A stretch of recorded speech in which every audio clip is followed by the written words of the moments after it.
अस्सलाम वालेकुम नाज़रीन, आप देख रहे हैं प्रोग्राम दुनिया के साथ। मैं हूं आपके साथ आपकी होस्ट आसमा इकबाल। सबसे पहले आज हमें बात करनी है जी अफ़गानिस्तान की, जहां आप जानते हैं कि बढ़ती भूख और अफलास ने लाखों अफ़गान बच्चों से उनका बचपन छीन लिया है।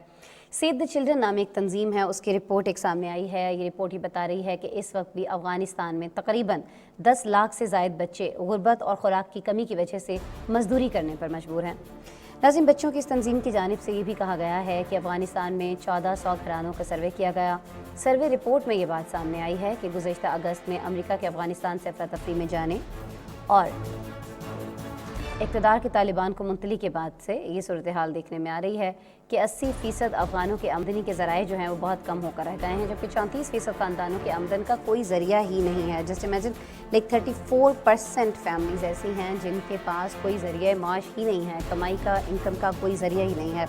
अच्छा, 18% ख़ानदान, जब उनसे बात की गई तो उनका कहना था कि उनके पास बच्चों को काम पर भेजने के अलावा कोई चारा नहीं है। ख़वातीन होती हैं ज़्यादातर घरों के अंदर, बाहर नहीं जा सकती हैं पर्दे के कुछ लिहाज की वजह से भी। दूसरा, वहाँ पर ख़वातीन जो क्योंकि इतनी हुनरमंद नहीं हैं, उनको हुनर सिखाने में, बाहुनर बनाने पर किसी तवज्जो कभी नहीं दी गई थी।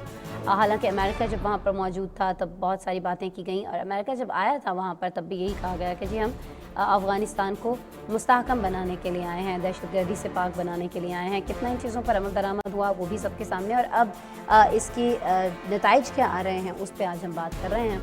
हो ये रहा है कि माशी बहरान की वजह से खुराक की जो कीमतें हैं वो भी आसमानों को छू रही हैं, और अफ़गान ख़ानदान खुराक खरीदने के लिए लोगों से कर्ज़ लेते हैं। और फिर ये जो कर्ज़ है आप तो सभी जानते हैं नाज़रीन कि इस तरह से जो सूद पे चीज़ें ली जाती हैं वो तो कर्ज़ कभी उतरता ही नहीं है, सूद ही अदा किया जाता रहता है हमेशा। बहरहाल बढ़ती गुर्बत और कर्ज़ों ने 7.5% अफ़गानियों को भीख मांगने पर मजबूर कर दिया है। ग़िज़ाई किल्लत से अस्पतालों में ग़िज़ाई किल्लत के शिकार बच्चों की तादाद भी ख़तरनाक हद तक बढ़ती जा रही है, और इस वक्त अफ़गानिस्तान में 1,40,00,000 बच्चों को ग़िज़ाई किल्लत का सामना है, जो कि हर गुज़रते लम्हे के साथ जानलेवा बनती जा रही है। नाज़रीन, एक जानिब इतना बड़ा इंसानी अलमिया है तो दूसरी जानिब अमेरिका ने अफ़गानियों को उन्हीं के हक़ से महरूम कर दिया है। अमेरिका के $3.5 बिलियन के अफ़गान असासे 9/11 के मुतासरीन को दिए जाने पर शदीद रद्दअमल का इजहार किया जा रहा है, और अब चीन ने भी इस पर रिएक्ट किया है और अमेरिका को डाकू करार दे दिया है। चीनी वज़ारत ख़ारिजा के तर्जुमान ने अमेरिका के फैसले पर रद्दअमल देते हुए कहा कि अफ़गान अवाम की रज़ा के बगैर अमेरिका ने अफ़गान असासों पर फैसला किया। अमेरिकी फैसले से ये साबित होता है कि अमेरिका अपने दावों के बरक्स कमज़ोरियों का दिफा नहीं करता, बल्कि अमेरिका फैसले सिर्फ अपनी बालादस्ती कायम रखने के लिए करता है। चीनी वज़ारत ख़ारिजा के तर्जुमान ने मुतालबा किया कि अमेरिका अफ़गानिस्तान में इंसानी बहरान कम करने के लिए अपनी जिम्मेदारियाँ कबूल करे और अफ़गान अवाम के तमाम असासे गैर मुंजमद करने के साथ साथ अफ़गानिस्तान पर जो यकतफ़ा पाबंदियाँ लगाई गई हैं उनको भी फौरी तौर पर हटाया जाए।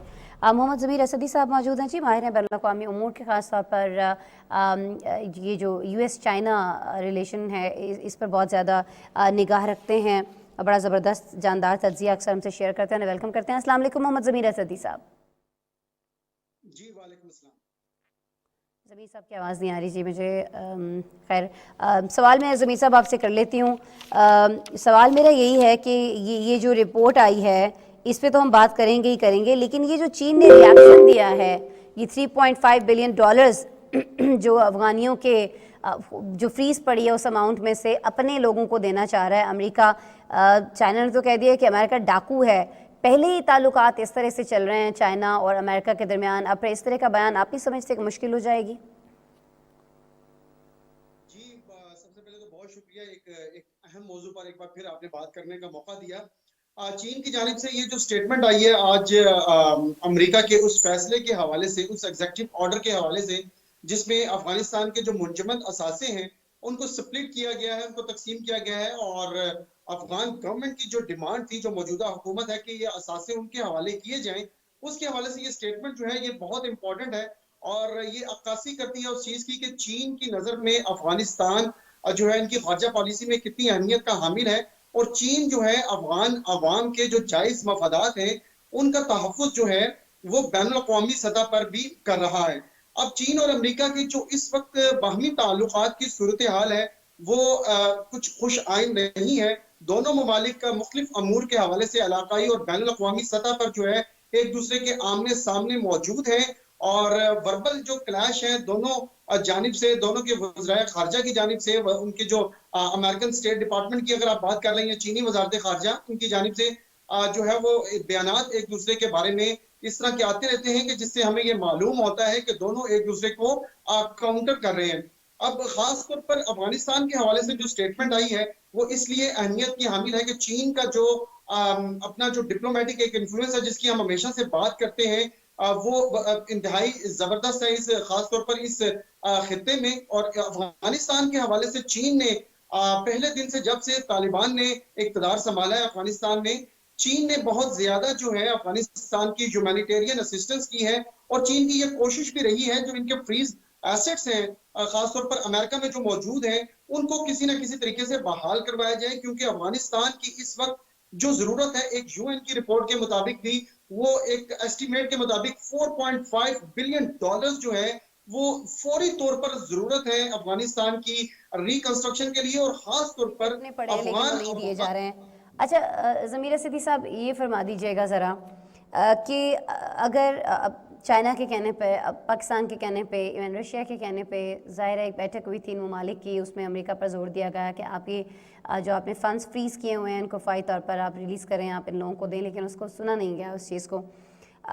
खुद चाइना क्या कर सकता है इस सिलसिले में? ठीक है, अमेरिका को कह दिया गया कि जी आपने डाका डाला है, आपने हक छीना है, आपने गलत किया है, इसके भी नताइज सामने आएंगे कुछ ना कुछ, लेकिन अभी खुद से चाइना क्या कर रहा है इस वक्त अफगानिस्तान के लिए? मैं आपसे इसलिए पूछना चाह रही हूँ कि आप तो आगाह हैं सारे मामलात से कि क्या हो रहा है चाइना के अंदर। जी, पहले दिन से जब से देखें, दो ही ऐसे ममालिक हैं जब से तालिबान ने इक़्तिदार संभाला है अफगानिस्तान में, जिनकी हमें ऑपरेशनल एम्बेसीज जो हैं वो अफगानिस्तान में नजर आई। उनमें एक पाकिस्तान और दूसरा चीन था।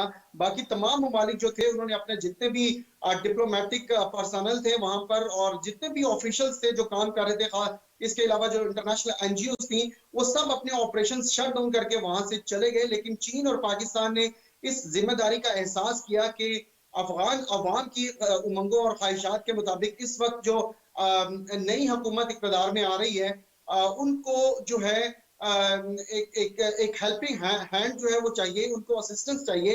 इनको इस वक्त जो है वो तनहा नहीं छोड़ा जा सकता। तो चीन ने, हमें ये नजर ये आता है कि पहले दिन से जो अफगान अफगान अवाम के लिए जो ह्यूमैनिटेरियन असिस्टेंस चाहिए थी, अब वो प्रोवाइड की। खास तौर पर उस वक्त नोवल कोरोना वायरस के हवाले से हम देखते हैं कोविड-19 वैक्सीन जो है वो प्रोवाइड की गई। उसके अलावा जो शेल्टर्स के हवाले से, क्योंकि डिस्प्लेसमेंट बहुत ज्यादा हुई जब अमरीकी और इत्तेहादी अफवाज का इनखला हुआ, तो लाखों की तादाद में लोग जो है वहां पर डिस्प्लेस हुए। एक गैर यकीनी सूरत हाल थी। लोगों ने काबुल का रुख किया, पार्कों में जनाब लोगों ने स्टे किया, और मुख्तलिफ जो बड़े मैदान थे वहां पर जो है उन्होंने अपने आर्जी खैमे लगाए। तो उन खैमों को लगाने के लिए भी चीन ने बड़ी तादाद में टेंट्स जो है वो प्रोवाइड किए। आर्जी तौर पर जो है उनको शेल्टर्स प्रोवाइड किए गए, उनको खाना प्रोवाइड किया गया, उनको मेडिकल असिस्टेंस जो उस वक्त चाहिए थी ह्यूमैनिटेरियन बेसिस पे वो प्रोवाइड की गई। और चीन वो पहला मुल्क था जिसने, आल्दो इस वक्त तक जो है इस हुकूमत को तस्लीम तो नहीं किया गया, लेकिन अफगानिस्तान से इंपोर्ट्स भी शुरू करवाई गई। और फौरी तौर पर जो चीन में उस वक्त बहुत बड़ी एक स्टोरी भी बनी कि चरखोजों की एक बड़ी मिकदार जो है वो चीन जो है वो दरामद की गई। और चीन की जानिब से ये कोशिश थी कि किसी ना किसी तरह फाइनेंशियल असिस्टेंस इस तरीके से नई गवर्नमेंट को जो है वो प्रोवाइड की जाए, और ताकि ये अपने मामलात बेहतर तरीके से संभाल सके। इसके अलावा इलाकाई और बैनुल अक़वामी सतह पर पाकिस्तान के साथ साथ चीन ने भी उन तमाम जो अफगान गवर्नमेंट के इस वक्त जो मसाइल हैं उनको हल करने के लिए खास तौर पर यूएन के लेवल पर जो है वो बात की है। चीन के जो मंदूब हैं यांग जुंग जो है मुस्तकिल मंदूब यूएन में, वो हमें बहुत एक्टिव नजर आते हैं। कल भी उन्होंने अफगानिस्तान के हवाले से बड़ी इंपॉर्टेंट एक स्पीच की है जिसमें बताया है कि अफगानिस्तान के इस वक्त जो ह्यूमैनिटेरियन असिस्टेंस है वो किस कदर जरूरी है, और अगर इसको इस वक्त हल ना किया गया तो अफगानिस्तान यकीनन एक ऐसे इंसानी अलमिया का शिकार ज़मीरा हो सिद्दी सकता है साहब, कि देखें, ऐसा तो नहीं हो सकता ना कि अमेरिका इन चीज़ों से आगाह नहीं है। हम आप बात कर रहे हैं, कोई भी आप चैनल देख लें जहाँ पर भी अफ़गानिस्तान के हवाले से बात हो रही है तो हालात ही बताए जा रहे हैं ना दुनिया भर को। ख़ुद अमेरिका को भी एहसास है, अफ़गान अवाम को भी है, वहाँ तालिबान हुकूमत को भी है। तो फिर क्या ऐसी वजह है कि जानबूझकर ऐसे इक़दामात उठाए जा रहे हैं कि वहाँ पर सूरत हाल और ज़्यादा ख़राब हो? इससे अमेरिका क्या गेन करना चाह रहा है, क्या हासिल करना चाह रहा है ऐसी सूरत हाल वहाँ क्रिएट करके? तो इर्द गिर्द के ममालिक के लिए भी ख़तरनाक हो सकता है ना। देखिए, अमेरिका में जहां तक एहसास की बात है, हमें अमेरिका इस वक्त एहसास से आरी मुल्क नजर आता है, खासतौर पर अफगानिस्तान के हवाले से।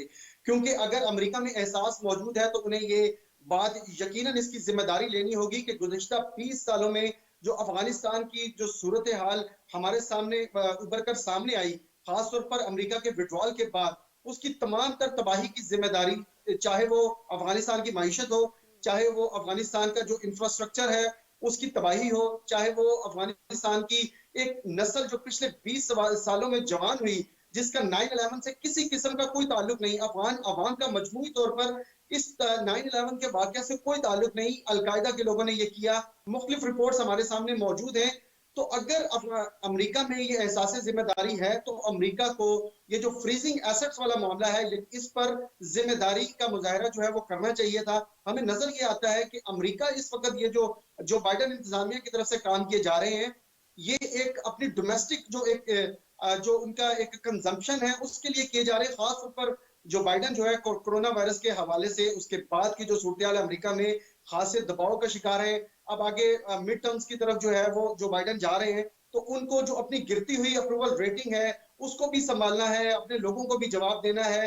जो मसाइल अफरात ज़र के हैं, महंगाई के हैं, लोगों की जॉब्स के हैं, किसी ना किसी तरीके से लोगों की जो अमेरिकन अवाम है उसकी जो तवज्जो है उसको डाइवर्ट करना है। तो ये बहुत ज्यादा मामलात है जो इस वक्त जो बाइडेन और अमेरिकन इंतजामिया के इर्द गिर्द मौजूद हैं, जिनको एड्रेस करना है, जिनको हल करना है, लेकिन उसके लिए कोई प्रॉपर सूरत हाल नजर नहीं आ रही।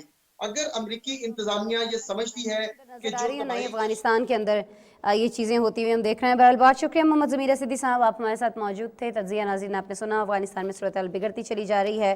4.5 बिलियन डॉलर्स हैं वो फौरी तौर पर दरकार हैं, लेकिन 7 बिलियन डॉलर्स अपने जो हैं अफगानिस्तान के अवाम पे वो मुंजमद कर रखे हैं अमेरिका ने। और उन मुंजमद किए गए असासों में से वो 3.5 बिलियन डॉलर्स जो है वो अपने अवाम पर, यानी जो 9/11 हमलों में मुतासरीन हैं उनको देना चाह रहे हैं। हालांकि अमेरिका तो खुद दे सकता है, फिर उसको अफगानियों की रकम में से ये पैसा देने की क्या ज़रूरत है, इसीलिए डाकू कहा गया है उसको चाइना की जानिब से। इसी पर हम बात कर रहे थे जी।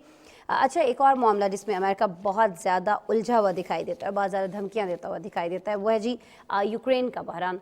आपको पता है कि अमेरिकी सदर ने अब भी रूस की जानिब से यूक्रेन पर हमले का खदशा जाहिर किया है। जो बाइडेन का कहना यह है कि अब तक रूसी फौजियों की वापसी की तस्दीक ही नहीं हुई है, इसलिए हमले का इम्कान अभी भी मौजूद है। साथ ही साथ नाज़रीन उन्होंने ये धमकी भी दे दी है कि रूस ने यूक्रेन पर हमला किया तो फौरी पाबंदियाँ आयद की जाएंगी। अमेरिका ने बहरान के खात्मे के लिए रूसी हुकूमत की सिफारतकारी जारी रखने की तजवीज़ से भी इत्तेफाक किया। रिपोर्ट्स कह रही हैं कि रूस के सदर व्लादिमीर पुतिन ने जर्मन चांसलर में यकीन दहानी कराई कि मॉस्को जंग नहीं चाहता। सबसे अहम बात यहाँ यह है कि एक दूसरे के साथ बेहतर मुज़ाकरात के ज़रिए दोनों मुल्कों के मबैन ताल्लुकात बरकरार रहने चाहिए। अच्छा, अभी आज चूँकि 16 है, 14 फरवरी से हमने देखना ही शुरू कर दिया था कि बहुत सारी मीम्स बन रही थी सोशल मीडिया के ऊपर। कहा यह जा रहा था कि क्या यूरोपीय ममालिक को इस चीज़ का अंदाज़ा है कि कल 15 और 16 फरवरी जो है वो बस आने वाला है, और अब तो 17 फरवरी होने वाला है। ये मीम्स नाज़रीन इसलिए बन रही हैं क्योंकि अमेरिका की जानिब से, बहुत सारे यूरोपीय ममालिक की जानिब से ये समझा जा रहा था कि ये वो डेट्स हैं 15 और 16 फरवरी जिनमें अटैक किया जा सकता है रूस की जानिब से यूक्रेन के ऊपर। और ये बात कोई अभी से नहीं की जा रही है, दिसंबर से हम देख रहे हैं कि इस तरह की डेट्स सामने आ रही थी और भी कुछ नई तारीखें दी गई थी। ये भी तारीखें अब गुजर चुके हैं, अभी तक अटैक हुआ नहीं है, बल्कि फ़ौज की वापसी का कह दिया गया है। लेकिन अमेरिका जो है वो उस बात पर यकीन करने को तैयार नहीं है, वो इस बात के सबूत मांग रहा है कि वाकई फ़ौजें वापस गई हैं या नहीं गई हैं। लेकिन बहुत सारे लोग ये कहते हैं कि जी असल में अमेरिका ये चाहता है कि इस तरह की सूरत हाल जो है वो क्रिएट किए रखे। एक तो इसलिए कि वो रशिया पर प्रेशर रखना चाहता है, दूसरा वो ये चाहता है कि यूक्रेन के अंदर अपनी मौजूदगी जो है उसको बनाए रखे और बिल्कुल रशिया के साथ जो है अपना एक मुस्तहकम दिफा जो है, दिफाई सिस्टम जो है उसको नस्ब कर सके। बहरहाल जी क्या मकासद हैं वो हासिल होंगे नहीं होंगे, कौन अपने मकासद के हुसूल में कामयाब रहेगा, ये चीज़ हम डॉक्टर खालिद बाजवा साहब से जान लेते हैं। माहिर बैनुल-अक़वामी उमूर के वीडियो लिंक पर हमारे साथ मौजूद हैं। अस्सलाम वालेकुम डॉक्टर खालिद बाजवा साहब। अस्सलाम वालेकुम साइमा। खालिद साहब बहुत शुक्रिया, आपका वक्त निकाल रहे हैं। खालिद साहब पहले तो ज़रा ये समझा दीजिएगा, ये जो डेट्स सोशल मीडिया पर भी गर्दिश कर रही हैं, बहुत सारे मीम्स भी बनाई जा रही हैं, अब ये तो लगता है कि वो नहीं होगा जो अमेरिका कह रहा है। यानी दिसंबर में कहा तब भी नहीं हुआ, जैन में कहा तब भी नहीं हुआ, अब फैब भी तकरीबन जो डेट्स नहीं थी वो गुजर गई हैं। तो चल क्या रहा है फिर इन ममालिक के दरमियान? अगर आपको याद हो लास्ट टाइम मैं जब के प्रोग्राम में आया था तो मैंने कहा था कि कुछ नहीं होना तो वो बात तो ठीक साबित हो रही है क्योंकि अब रशिया जो है वो अपनी फौजें वापस बुला रहे हैं और होपफुली जो इतना हाइप है ये कम हो जाएगा यूक्रेन पे।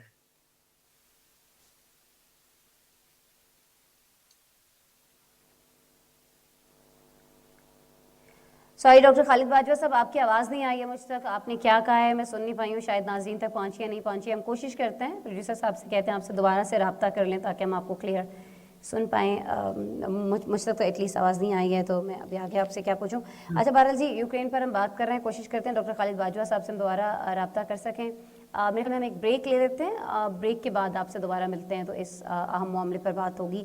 जिक्र हम कर रहे हैं यूक्रेन के बहरान का, जहां आप देख रहे हैं कि अमेरिकी सदर की जानिब से अभी वो इल्ज़ामात लगाए जा रहे हैं जो हमेशा से लगाते चले आ रहे हैं, लेकिन ऐसा कुछ होता हुआ दिखाई नहीं दे रहा। लेकिन साथ ही साथ ये भी है कि जो टेंशन है ये ख़त्म भी नहीं हो रही है, कम भी नहीं हो रही है। इस पर बात करते हैं ब्रेक के बाद।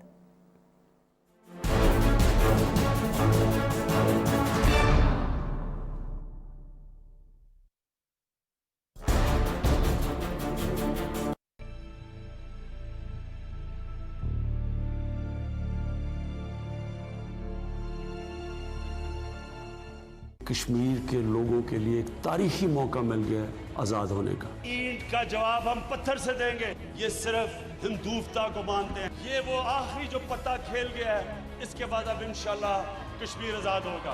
मैं मगरब को बड़ी अच्छी तरह जानता हूँ, उन लोगों को हकीकत का नहीं पता जो कश्मीर के लोगों से हो रहा है। अब सारी कौम ने कश्मीर के लोगों के साथ खड़ा होना है। हर दुनिया का फोरम के ऊपर हम जाएंगे। पाकिस्तान तो अब हर हद तक जाएगा। मैं कश्मीर का एम्बेसडर बनूंगा। It's inhuman, it's violation of every humanitarian right of the people of Kashmir. 100,000 have lost their lives.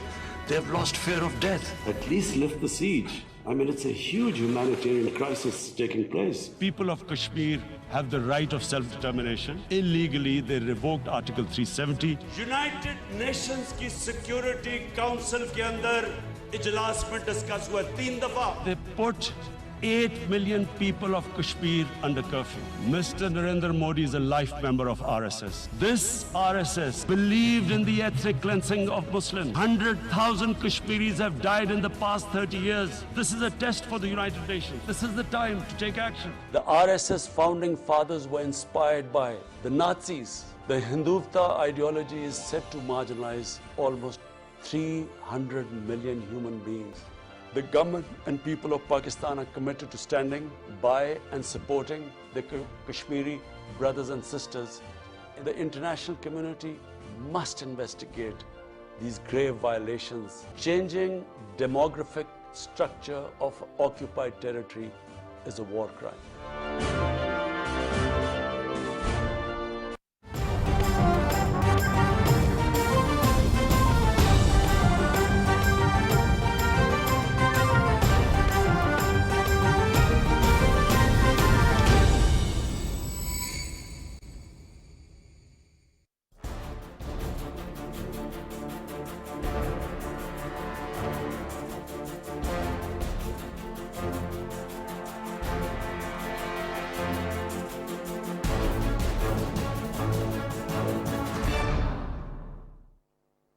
बात हो रही है यूक्रेन बहरान की। मौजूद है हमारे साथ डॉक्टर खालिद बाजवा साहब, उनसे एक बार फिर से बात करते हैं। डॉक्टर खालिद साहब, आवाज़ आ रही है आप तक मेरी? जी आपकी आवाज़ आ रही, आपको मेरी आवाज़ आ रही? डॉक्टर साहब आप मुझे सुन सकते हैं? जी मैं आपको सुन सकता हूँ, आप मुझे सुन सकती हैं? आपकी आवाज़ बहुत कम आ रही है जी मुझ तक अभी भी, वही सेम इशू। डॉक्टर खालिद साहब क्या फरमा रहे थे आप? मुझे पहले तो आपकी आवाज़ नहीं आई है, मैंने देखने वाले तो यकीनन सुना होगा, कुछ शेयर कर रहे थे आप इस मसले के हवाले से। जी मैं ये कह रहा था कि लास्ट टाइम जब आपके साथ मैंने प्रोग्राम किया था तो मैंने आपसे कहा था कि कुछ ज़्यादा होने का नहीं है, क्योंकि जो स्टेक्स हैं रशिया के लिए वो बहुत ज़्यादा हैं। अगर वो यूक्रेन पे हमला करता है तो उसके कॉन्सिक्वेंसेस बड़े सीरियस हो सकते थे।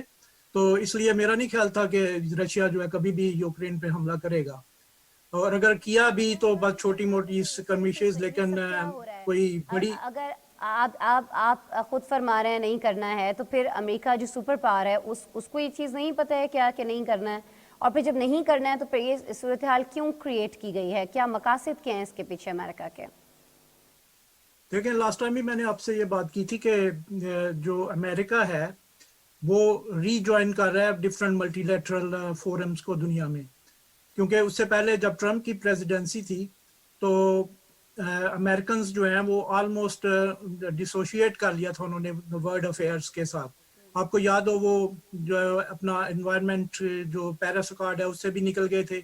नेटो को उन्होंने, जो ट्रम्प है, उन्होंने अपनी जो कैंपेन है उसमें तो उसको ऑब्सोलीट कह दिया था, लेकिन उसके बाद उन्होंने उस पर चेंज किया।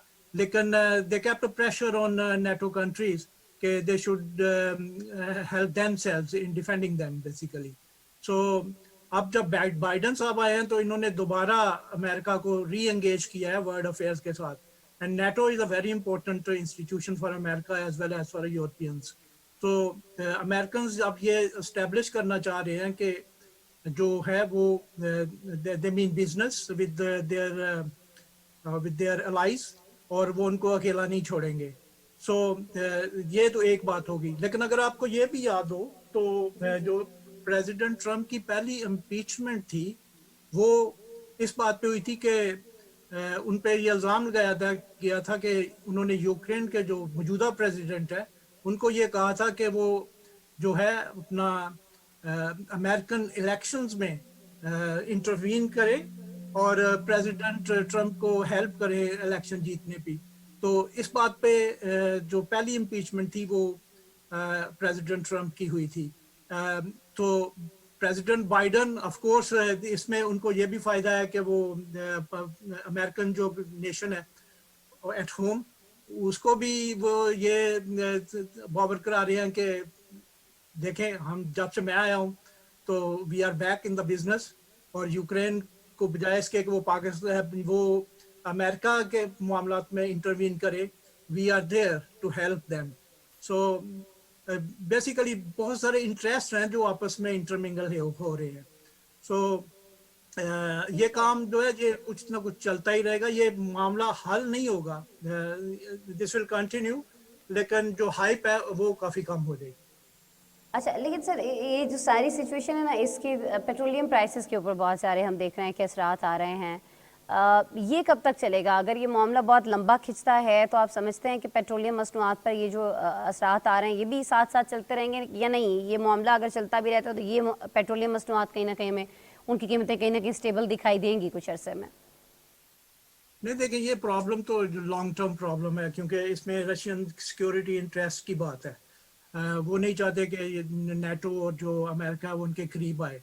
सो जब तक ये मसला किसी टू देयर सेटिस्फैक्शन हल नहीं होता तो ये मसला तो कंटिन्यू रहेगा। लेकिन ये जो हाइप क्रिएट हुई है कि वार के जो जंग के बादल मंडरा रहे हैं, इस तरह का काम जो है वो आहिस्ता आहिस्ता ख़त्म हो जाएगा। और जहाँ तक पेट्रोलियम प्राइसेस का मसला है, तो पेट्रोलियम प्राइसेस ऊपर इसलिए गई कि अगर ये जंग होती है तो जो सप्लाई लाइंस हैं वर्ल्ड की वो डिसरप्ट होंगी और जो सप्लाई चेन मुतासर हो जाएगा। तो उस वजह से ये प्राइसेस ऊपर गई। जब ये मसला जो है अपने नॉर्मल लेवल पे आ जाएगा तो प्राइसेस डेफिनेटली नीचे जाएंगी। लेकिन कितनी नीचे जाएंगी, अगर आपको याद हो तो जो पेट्रोलियम प्राइसेस है ये इस इशू से पहले भी काफ़ी ऊपर थी, और उसमें ओपेक का बड़ा इम्पोर्टेंट रोल है, सऊदी अरेबिया का बड़ा इम्पोर्टेंट रोल है। और अगर आपको याद हो तो प्रेसिडेंट बाइडेन ने पिछले हफ्ते मेरा ख्याल है कि सऊदी अरेबिया के किंग से भी बात की थी पेट्रोलियम पे कि वो अपनी प्रोडक्शन बढ़ाए, लेकिन अभी तक उसका कोई ख़ास असर नहीं हुआ। सो जो पेट्रोलियम प्राइसेस जो पाकिस्तान के हवाले से मेरा ख्याल है आप परेशान होगी कि प्राइसेस बहुत बढ़ गई हैं, तो वो तब तक इतनी नीचे नहीं आ जा सकती जब तक कि ओपेक और रशिया जो है दोनों और दूसरे जो प्रोड्यूसर्स हैं वो जो है सप्लाई उसको काफ़ी बढ़ाएं। सो अच्छा सर, ये जो सारा मामला है, चाहे पेट्रोलियम मसनूआत पर इसके असरात आ रहे हों या दीगर जो भी इस वक्त एक खिंचाव दिखाई दे रहा है खत्ते के अंदर वो हो, इससे डॉक्टर खालिद बाजवा साहब एक ये चीज़ ज़रूर समझ में आ रही है कि किसी भी वक्त अगर कुछ बड़ी ताकतों में इस तरह की कोई टेंशन होती है तो उसका नुकसान जो है वो पूरी दुनिया को भुगतना पड़ सकता है। बहुत बार डॉक्टर खालिद बाजवा साहब हमने देखा है एटमी हथियारों को लेकर, एटमी दौड़ को लेकर बहुत सारे मुआहदे होते हैं, इन हथियारों को तल्फ करने की बात की जाती है, लेकिन जब किसी दो बड़े ममालिक के अंदर इस तरह की टेंशन होती है तो भी पूरी दुनिया जो है एक तरह से वो कहा जा सकता है कि स्टेक पर लग जाती है ना। बहुत सारे ममालिक जो हैं वो उसकी जद में आ सकते हैं, मुतासर हो सकते हैं। तो इसका कोई हल है मुस्तकिल? यही तो वो ममालिक हैं जो आपस में लड़ रहे हैं, जिन्होंने इसका हल निकालना है, तो वो खुद लड़ रहे हैं, तो हल कौन निकालेगा फिर सर? हाँ, बिल्कुल आपने ठीक कहा कि जब फुल आ रहे हैं तो हल कौन निकालेगा। नहीं, इसका कोई हल नहीं है, क्योंकि जब तक पावर्स हैं, जो डिफरेंट पोलर पावर्स हैं वो मौजूद हैं, तो ये काम तो होता रहेगा। हर कोई अपने इंटरेस्ट को आगे बढ़ाने की कोशिश करता है, फिर पावर को आगे बढ़ाने की करता है। नॉट ओनली दैट, अगर आप देखें तो डिफरेंट कंट्रीज में, स्पेशली अगर अमेरिका की बात करें, तो जो उधर जो डिफेंस इंडस्ट्री कॉम्प्लेक्स है वो बहुत बड़ा है, और उनके तो जो है अपना क्या कहते हैं, उनका जो पहिया है सनत का चलना, वो तो इसी बात पे है कि कॉन्फ्लिक्ट कहीं ना कहीं होता रहे, और वो लॉबी भी बहुत स्ट्रांग है। So they needs some enemy, and in fact it's not true only for them, everybody needs some enemy to further their interest, और फिर के दूसरे जो डोमेस्टिक इश्यूज हैं उनको भी ओवरकम करने के लिए, उनसे तवज्जो हटाने के लिए। नेटो के वज़ीर दिफा का ब्रसल्स में इजलास हो रहा है, इससे क्या कुछ हिकमत अमली वाज़े हो पाएगी? क्या ये लोग चाह रहे हैं रशिया के साथ करना, कुछ पता चल पाएगा इन 2 रोज़ के अंदर? नहीं, मेरा नहीं ख्याल को कोई बहुत ज्यादा डिपार्चर होगा, जो पहले ही उनकी पॉलिसीज हैं। वो एक्सपेंशन जो है, वो कहेंगे तो सही कि वो एक्सपेंड करेंगे टुवर्ड्स यूक्रेन, हो सकता है ये कहें, लेकिन ये पॉसिबिलिटी बहुत कम है कि यूक्रेन जो है वो नेटो का मेंबर बनेगा, और रशिया भी यही चाहता है कि जो यूक्रेन है वो नेटो का मेंबर ना बने। तो ये जो क्या कहते हैं, नैरेटिव्स की जंग जारी रहेगी, लेकिन जो असल मसला है कि फौजें बॉर्डर्स पे, और there could be a war between the 2 countries, और नेटो उसमें इन्वॉल्व हो सकता है, मेरा ख्याल है कि उसका खतरा पहले भी नहीं था और अब तो बिल्कुल कम हो गया। अभी आपको लगता है कि ये वाला खतरा कम हो गया, लेकिन वो जो एक मुतालबा है नेटो में शमूलियत का यूक्रेन के, वो अभी आपको लगता है कि वो भी लंबा चलने वाला है, फौरी तौर पर उसका हल जो है उस तरह से नहीं निकलेगा। बहरहाल बहुत शुक्रिया डॉक्टर खालिद बाजवा साहब, आप हमारे साथ मौजूद थे। बहुत ज़्यादा जी ऑडियो के इशू रहे, इस वजह से बहुत सारी बातें जो करना थी खालिद बाजवा साहब से हम नहीं कर पाए। कोशिश करेंगे जी अगले गेस्ट जो हैं हमारे, उनसे हमारी बात जो है उसमें कम से कम ऑडियो का इशू ना रहे। बात हम करने वाले हैं ऑस्ट्रेलिया की, जहाँ हज़ारों नर्सें और पैरामेडिकल स्टाफ अपने मुतालबात मनवाने के लिए सड़कों पर निकल आए हैं। ये एहतजाज गुज़श्ता 1 दहाई में पहली मरतबा नर्सों और पैरामेडिक स्टाफ की जानिब से अपने मुतालबात के हक़ में किया गया। नर्सेस और पैरामेडिक स्टाफ ने मुतालबा किया है कि उनका रिस्क अलाउंस जो कि 2.5% है उसे बढ़ाया जाए। कहा यह जा रहा है कि कोरोना वायरस के नए वेरिएंट ओमिक्रॉन के बायस ऑस्ट्रेलिया के मुतादिद अस्पतालों कोरोना टेस्ट के मराकज़ पर मरीजों का शदीद दबाव है। नर्सों का मुतालबा है कि स्टाफ की शदीद कमी को भी दूर किया जाए। महकमा सेहत की रिपोर्ट बताती है कि ऑस्ट्रेलिया की रियासत न्यू साउथ वेल्स में 2.5 मिलियन अफराद ओमिक्रॉन से अब तक मुतासर हो चुके हैं। ऑस्ट्रेलिया की सनती रवाबित की कमीशन ने अस्पताल के अमले से हड़ताल न करने की अपील की थी। इसके बावजूद नर्सेज और पैरामेडिक स्टाफ ने सिडनी की मसरूफ तरीन सड़क पर कोरोना सेफ्टी किट्स पहनकर अपना एहतजाज रिकॉर्ड कराया है। इस एहतजाज के बारे में और फिर यहाँ पर ऑस्ट्रेलियाई हुकूमत क्या कर रही है, इंतज़ामिया क्या कर रही है, इस पे बात कर लेते हैं जी। खालिद भट्टी साहब हमारे साथ मौजूद हैं, सीनियर जर्नलिस्ट हैं ऑस्ट्रेलिया से, उनसे बात करते हैं। अस्सलाम वालेकुम खालिद भट्टी साहब। जी वालेकुम अस्सलाम, thank you so much for inviting in the show. Khalid साहब बहुत शुक्रिया, हमें टाइम डिफरेंस का भी अंदाज़ा है, हमें पता है आपके लिए बड़ा मुश्किल हो जाता है इस वक्त जब हम आपको इनवाइट कर होते हैं कि लाइव आप हमारे साथ मौजूद हैं, फिर भी आप आते हैं जी, आपकी नवाजिश है। अच्छा खालिद भट्टी साहब, पहले तो ये ज़रा हमें ये इशू समझा दीजिएगा। 2.5% रिस्क अलाउंस दिया जा रहा है यहाँ पर नर्सिस को, क्या एतराज़ है फिर इन्हें इसमें, अब क्यों इसमें चाह रहे हैं कि ज़रा बढ़ाया जाए इसको? असल में आसमा ये एक बेसिक इंसानी नीड है, ये इंसानी नेचर है कि वो चाहता है कि ज़्यादा से ज़्यादा हमें हमारे काम का रिवॉर्ड मिले। इसके अंदर हम किसी को ब्लेम भी नहीं कर सकते, क्योंकि ख़ास तौर पे जो कोविड-19 के हालात रहे हैं, फ्रंट लाइन वर्कर्स, नर्सिस, इन्होंने बड़ी खिदमात की हैं, इन्होंने बड़ी कुर्बानियाँ दी हैं। और नर्सिस का शोबा ऐसा शोबा है कि हम जिसको हम सिस्टर कह के बुलाते हैं, एक मुकद्दस शोबा है कि इन हालात में, खास तौर पे कोविड के हालात में, जब आपके अपने आपके करीब भी नहीं आना चाहते, तो नर्सिस आपके पास आती हैं, आपको छूती हैं, ट्रीटमेंट करती हैं। तो इस वजह से बहरहाल इन्होंने फ्रंट लाइन पे आके बड़ी खिदमात सर अंजाम दी हैं। और अगर ये मुतालबा कर रहे हैं तो मेरा ख्याल है कि हुकूमत को इनके मुतालबे को सुनना चाहिए, समझना चाहिए, जो इनकी सेक्रीफाइसेस हैं इनको ऑनर करना चाहिए। अब आपने पूछा कि ऐसा क्यों हो रहा है, मैं अपने नाज़रीन को और आपको मोटी मोटी 2-3 बातें बता देता हूँ आसान अल्फाज के अंदर कि नर्सिस कहती हैं कि हमें नर्स पेशेंट रेशियो जो शिफ्ट बाय शिफ्ट है उसका सेट किया जाए कि एक नर्स के लिए कितने पेशेंट्स होंगे। दूसरी बात यह है कि वो ये कह रही हैं कि जो हमने कोविड 19 के अंदर इतनी ज्यादा कुर्बानियां दी, उनकी रिकग्नाइजेशन के जरिए हमें हमारी पे को राइज किया जाए। और तीसरी बात जो मेन इसमें आ रही है वो वर्कर कंपनसेशन की है कि नर्सिस का ये कहना है कि अगर किसी वजह से भी कोरोना वायरस हो जाता है तो उसको ये कंसीडर किया जाए कि while we were treating the patients we got the COVID 19, doesn't matter कि अगर आपको हॉस्पिटल के बाहर भी लगा है। तो ये सारे मामलात हैं, इनके ऊपर पहले से बातचीत चल रही थी। और लेकिन नर्सिस का ये कहना है कि हम लोग बड़े फ्रस्ट्रेटेड हो गए हैं, हमारी बातें सुनी नहीं जा रही, हमारे मुतालबात को माना नहीं जा रहा, और नाउ वी गॉट नो बात मानने पेशेंट। में क्या मज़ायका क्या है, रुकावट क्या है, डेडलॉक कहाँ पर है, क्यों ये अभी तक एहतजाज जारी है, मामला तय नहीं हो पा रहे, ये भी समझा दीजिएगा। और फिर मुझे ज़रा ये भी बता दीजिएगा, खालिद भट्टी साहब आप तो चूँकि ऑस्ट्रेलिया में मौजूद हैं, ओमिक्रॉन को लेकर क्या सिचुएशन है यहाँ पर? सिर्फ किसी एक अस्पताल के अंदर ये बर्डन दिखाई दे रहा है जहाँ पर ये एहतजाज किया जा रहा है, इस इलाके के अंदर है, सिडनी के अंदर है, या और भी जगहों पर ये सारी सिचुएशन हो रही है क्रिएट? ये बड़ा अच्छा आपने सवाल किया। सबसे पहले आपके पहले सवाल का मैं डायरेक्ट जवाब दूंगा कि डेडलॉक कहाँ पे है। पहले हुकूमत को वार्न किया गया था और कहा गया था कि आप हमारी जो इनकी यूनियन है, नर्सिस यूनियन, उनकी तरफ से कि आप हमारी पे राइज करें, हमारे जो हकूक हैं, जो हमारे मुतालबात हैं उनको सुने। लेकिन हुकूमत ने अनफॉर्चुनेटली सनती रवाबित कमीशन के जरिए नर्सिस को खामोश करवाने की कोशिश की, लेकिन वो कारगर साबित नहीं हुई। अब ये अलग से बात है कि हेल्थ डिपार्टमेंट इसके ऊपर क्या एक्शन लेता है। अगर हेल्थ डिपार्टमेंट एक्शन लेगा तो उसके आगे से रिप्लिकेशंस क्या आएंगी। होगा ये कि अगर हेल्थ डिपार्टमेंट किसी किस्म की भी कोई फाइन जारी करता है या समन जारी करता है तो मेरा ख्याल है फिर ऑस्ट्रेलिया की सुप्रीम कोर्ट को उसके अंदर आना पड़ेगा, इन्वॉल्वमेंट करनी पड़ेगी और उसके बाद इस मामले को सॉर्ट आउट करना पड़ेगा। तो सबसे बड़ी बात तो ये है कि डेडलॉक तो कोई नहीं है। हुकूमत तो अभी भी कह रही है कि हम इनसे बातचीत करने के लिए तैयार हैं, कुछ बैठक्स हुई भी हैं, लेकिन एकदम से हुकूमत के लिए तमाम मुतालबात को इस तरह से मान लेना और जिस तरह से जो कहे करना भी बहरहाल पॉसिबल नहीं है।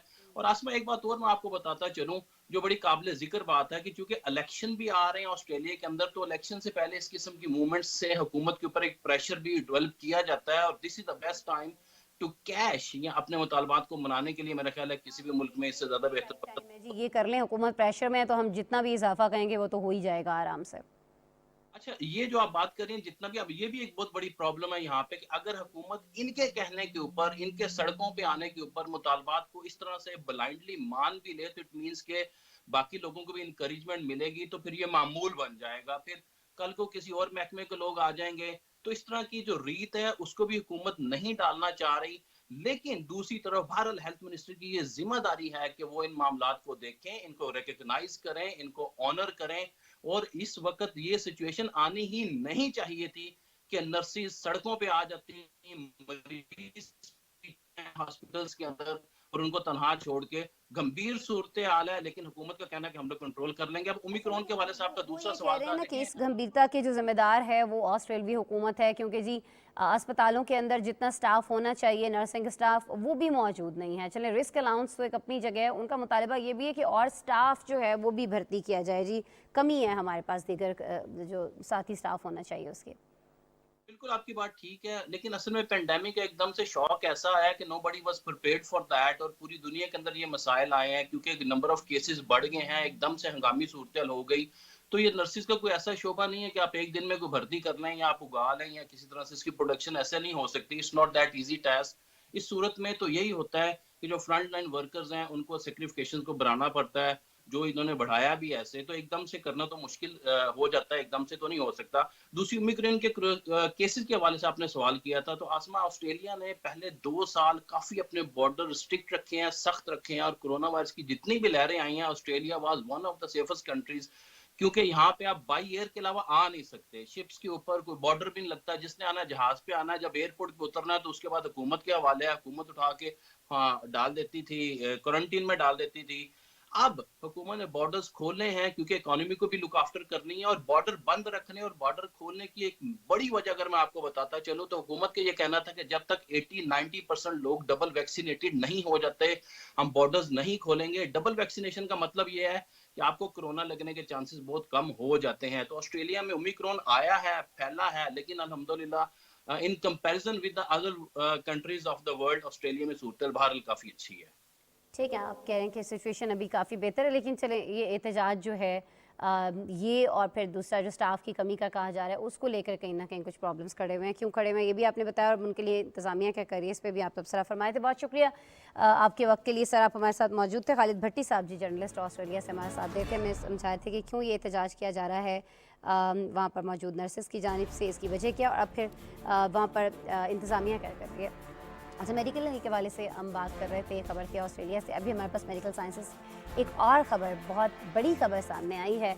खबर यह है कि अमेरिका से ताल्लुक़ रखने वाली एक खातून एड्स से मुकम्मल तौर पर छुटकारा हासिल करने वाली दुनिया की पहली खातून बन गई। अच्छा, हम जब एड्स की बात करते हैं, बचपन से हम PTV पर जब एक ऐड देखा करते थे तो उसमें था कि एड्स ला इलाज है, और ऐसा नहीं है कि वो कोई गलत बात बताई जाती थी, बिल्कुल सही बात थी। अभी तक दुनिया भर में ये समझा जाता है कि एड्स अगर किसी को हो जाता है तो जिसका कोई इलाज नहीं है, लेकिन ये दुनिया की पहली खातून हैं जी जिन्होंने एड्स से मुकम्मल तौर पर छुटकारा हासिल कर लिया है। दरमियानी उम्र की अमेरिकी खातून है। अमेरिकी डॉक्टर्स की जानिब से जो तकरीबन 14 मंथ्स पहले इनकी जो स्टेम सेल है उसका ट्रांसप्लांट किया गया था, जिसके बाद से एड्स के वायरस से पाक हो चुकी हैं ये, और एड्स के इलाज में शामिल थेरेपी से भी निजात हासिल कर चुकी हैं। अमेरिकी खातून ने किस तरह इस बीमारी से छुटकारा हासिल किया और मुस्तकबिल में इनके तजुर्बे को मज़ीद मरीज़ों की सेहतयाबी के लिए कैसे इस्तेमाल किया जाएगा, ख़ासतौर पर पाकिस्तान में जो लोग देख रहे हैं या बाहर जो लोग देख रहे हैं जो किसी न किसी ऐसे शख्स को जानते हैं जो एड्स का शिकार है और जो समझता है कि वो लाइलाज है, बहुत से लोगों की मौत भी हुई है इस वजह से, उनके लिए ये खबर बहुत ज़्यादा दिलचस्पी क्या वो है। तो इस पर एक हमारे पास रिपोर्ट है, आपको रिपोर्ट दिखाते हैं।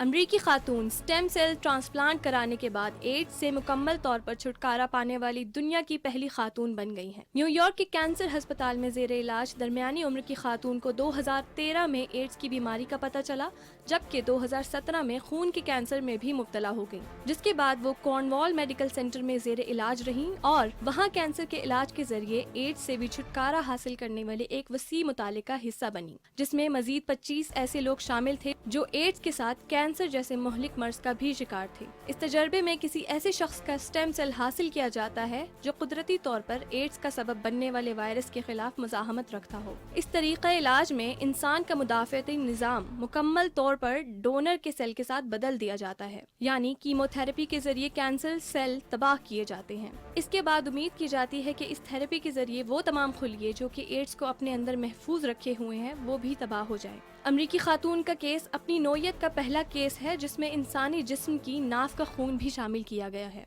और डॉक्टर्स समझते हैं कि ये एक नया तरीका इलाज है जो ज्यादा से ज्यादा लोगों के लिए दस्तयाब हो सकता है। अमरीकी तिब्बी माहिरीन का कहना है कि स्टेम सेल ट्रांसप्लांट एड्स के लाखों मरीजों के लिए कारआमद नहीं बल्कि खतरनाक है। ये तरीका इलाज सिर्फ इन मरीजों पर किया जाना चाहिए जो कि कैंसर के मर्ज में भी मुब्तला है, क्योंकि ऐसे मरीज कीमोथेरेपी से गुजर ही रहे होते हैं। लेकिन सिर्फ एड्स के मरीजों पर इस तरीके कार से इलाज न सिर्फ गैर अखलाकी बल्कि जानलेवा भी साबित हो सकता है। अमेरिका में पहली बार स्टेम सेल ट्रांसप्लांट के जरिए एड्स के इलाज का तजर्बा 2008 में मंजरे आम पर आया था, जिसमें एक अमरीकी शख्स जो कि कैंसर का मरीज भी था, इसको क्लिनिकल ट्रायल्स के जरिए इस बीमारी से निजात मिली और टिमोथी रे ब्राउन नामी शख्स इस बीमारी को शिकस्त देने वाला दुनिया का पहला इंसान बन गया। इस कामयाबी के बाद एक और शख्स भी इस ट्रांसप्लांट के जरिए मुकम्मल तौर पर सेहतयाब हुआ, लेकिन अब न्यूयॉर्क से ताल्लुक रखने वाली खातून तारीख में पहली खातून है जो इस फहरिस्त का हिस्सा बन गई हैं। बिल्कुल जी, एड्स के मरीजों के लिए बड़ी ही एक अच्छी खबर जो हम शेयर कर रहे थे प्रोग्राम के अंदर। अभी हमें जिक्र करना है कुछ बरतानवी शहजादा एंड्रयू का। उनकी बात हमें इसलिए करनी है कि उन्होंने जगहसाई से बचने के लिए जो उनके ऊपर जिनसी इस्तेहसाल के इल्ज़ामात लगे थे, जिन खातून ने इल्ज़ामात लगाए थे वर्जीनिया जेफरे, उनके साथ उन्होंने मामला तय कर लिए हैं। गुज़श्ता महीने हम ही ने आपको खबर दी थी कि मलिका बरतानिया एलिज़ाबेथ डॉम के बेटे शहजादा एंड्रयू के खिलाफ जिनसी इस्तेहसाल के केस की समाअत की इजाज़त देने के बाद से मलिका ने शहजादे से उनके एजाज़ी जो फ़ौजी ओहदे और शाही सरपरस्ती है वो वापस ले ली थी। शहजादा एंड्रयू पर खातून ने कब इल्ज़ामात लगाए थे, क्यों लगाए थे, मामला अदालत कैसे पहुंचा और अब निमट कैसे गया, ये सारी चीज़ें एक रिपोर्ट में आपको दिखाते हैं।